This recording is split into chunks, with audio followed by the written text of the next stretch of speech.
জয় গুরু, সুপ্রভাত, হরি ওম।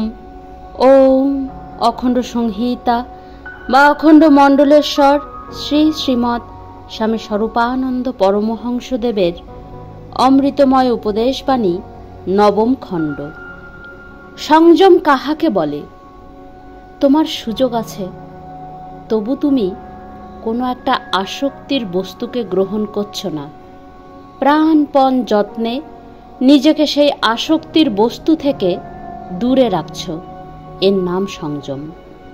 তোমার চক্ষু কোনো একটা দৃশ্য দেখতে একান্ত সমুৎসুক।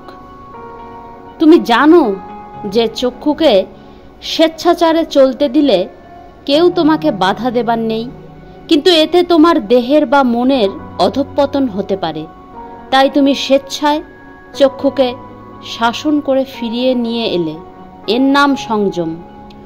তোমার কর্ণ কোনো একটা নির্দিষ্ট ব্যক্তির কণ্ঠস্বর শুনতে চায়, কারণ তাতে তোমার অতীব প্রীতি বোধ হয়। তুমি যদি এ কণ্ঠধ্বনি শোনার জন্য চেষ্টা করো, তাহলে অন্যের অজ্ঞাতেই তা করতে পারো। তবু তুমি বুঝতে পারছ যে এর পরবর্তী ফল ভালো হবে না। অতএব তুমি কর্ণকে শাসন করলে, মনকে শাসন করে রাখলে, চরণকে শাসন করে রাখলে। এর নাম সংযম।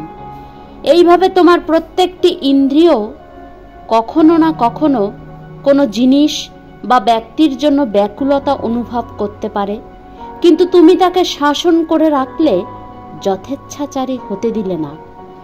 এমনকি নানা সুযোগ সুবিধা থাকা সত্ত্বেও তুমি তা উপেক্ষা করলে। স্বাদের জিনিসকে লাভ করতে জিহ্বাকে প্রশ্রয় দিলে না। স্পর্শের জিনিসকে লাভ করতে চর্মকে প্রশ্রয় দিলে না। এর নাম সংযম। হরি ওম।